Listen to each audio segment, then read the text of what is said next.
Members of the audience. I have a question. Yeah, name and address up top, and then absolutely. Dave Abramson. No, I know, but you got to take the mic, just otherwise I'm getting yelled at all night tonight, so we don't need to keep it going. You're talking about 4 trees they hadn't cut down? By the time you got out there, we called you probably sometime in the early spring. They had started cutting trees down probably last November. By the time you got there, all there were was stumps, and they had probably pulled out those stumps already. They cut a lot of trees down in the 125-foot zone. Plus, they took all the brush out in the 125-foot zone. In my knowledge, it was a cease and desist order not to do anything, not to build, because they weren't building anyway. Right. So, thank you. Thank you, Mr. And by Abrams. the way, I have no idea what he was talking about with the trees and the whatever. No, I didn't either. Good. Anybody else? Yes. Yes, Ms. Mignani. Hi, thank you for the opportunity. I'm Nanette Magnani, and I live at 13 Cherioka Lane, which the property under question is across the street from me.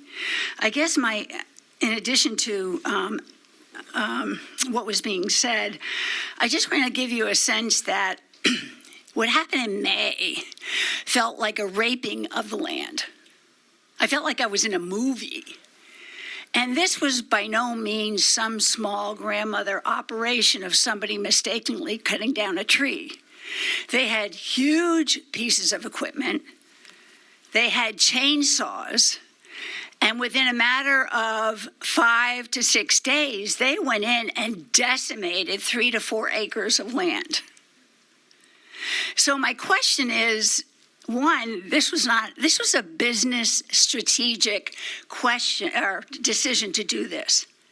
Why would we not fine them $300 a day because it was not a mistake? It was intentional. And if we give them 3 months, that's $18,000 at least. I think that the city could use that money. And I would hope if we can't recoup any money now and reverse that decision, that in the future we wouldn't be so naive as to think that they made a mistake. It wasn't. And if you're going to fell that many trees and put that much money into tearing it down and felling the land or the trees, you know that they know what they want to build there. Right. So I think from a neighborhood and a citizen participation perspective, there ought to be transparency in the process. And I know that there's been a question over the fence. In one issue, it said that the fence was not more than 6 feet, and there was a discrepancy about how do you measure that 6 feet. Then there was a discrepancy that the fence should be 4 inches above the ground for conservation and for animals to be, small animals to be able to move freely underneath the fencing. If the neighbors thinks there is a discrepancy, why not invite them in? Many of them are retired.